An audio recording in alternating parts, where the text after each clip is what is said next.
Bonjour à tous, soyez les bienvenus sur Ouest Arménie TV, les titres principaux d'aujourd'hui. 29e session de l'Assemblée nationale d'Arménie occidentale. Nouvelle déclaration en faveur de l'agression. Maël Haroutunian. Actualité du traité de Sèvres et droits des peuples autochtones au centre des discussions. Sur la question de l'Artsakh, nécessité d'une position nationale et victorieuse. Il est erroné que les États-Unis refusent d'appliquer l'amendement 907 de la loi sur l'aide de la liberté. Franck Ballon. Pourquoi ai-je perdu ma patrie si au final il devrait en être ainsi? Liana Petrosian. Soutenons la télévision publique de l'Arménie occidentale. Rejoignez nos vétérans. Le 6 août s'est tenue la 29e session ordinaire de l'Assemblée nationale de la République d'Arménie occidentale, présidée par Nelly Haroutunian. Lors de la séance ont été présentés les résultats de la rencontre en ligne du 4 août consacrée au 105e anniversaire de l'indépendance de la Cilicie, où l'on a souligné l'importance du glorieux héritage historio-culturel de la patrie et de la revendication pour le rétablissement de la justice. A également été examinée la projection aérienne du film documentaire Chouchi qui aborde la situation morale et psychologique actuelle du peuple arménien. L'ordre du jour a accordé une attention particulière à la protection de l'environnement autour du lac Devon et du mont Ararat. Il a été proposé de les reconnaître comme réserves naturelles spécialement protégées. Enfin, a été présentée la version actuelle et systématique du calendrier et du patrimoine culturel de la République d'Arménie occidentale qui sera discutée et adoptée prochainement. Tout comme la déclaration tripartite du 9 novembre 2020, celle du 8 août 2025 servira exclusivement la sombre entreprise consistant à justifier les crimes de l'agression et occupant à Liéva à laquelle sont attelés l'Occident et l'Orient.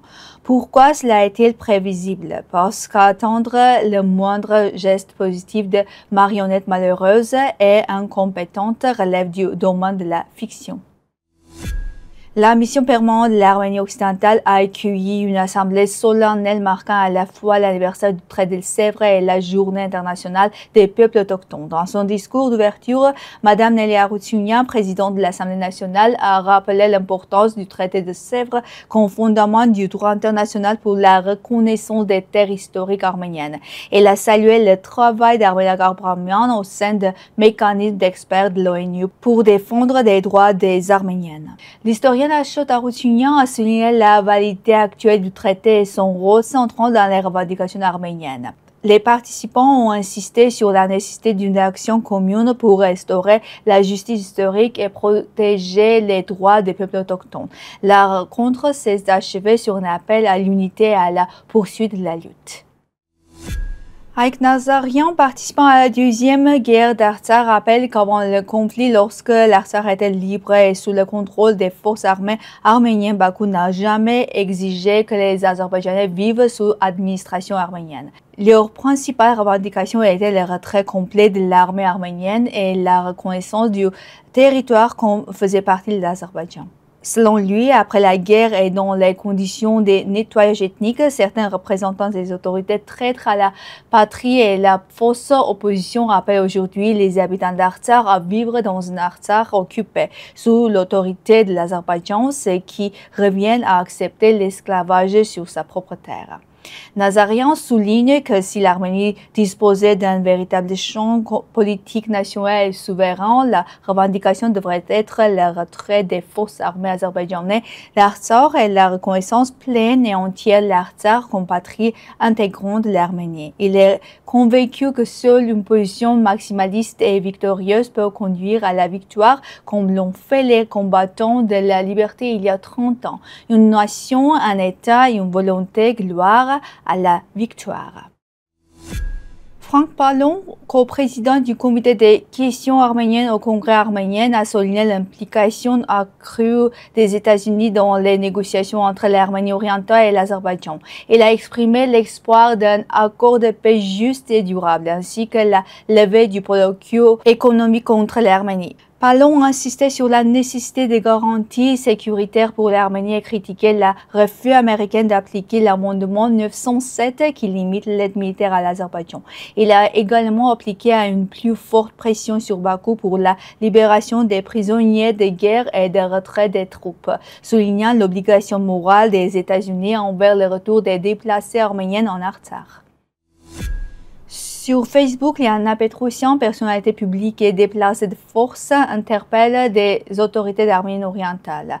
Elle exige des réponses politiques claires sur la perte de sa patrie, la famine et la privation subie pendant 9 mois, les milliers de morts et blessés liés à une explosion, ainsi que les déplacements forcés de plus de 150 000 compatriotes. Elle appelle les dirigeants à justifier cette drame une fois les rires et la joie passés.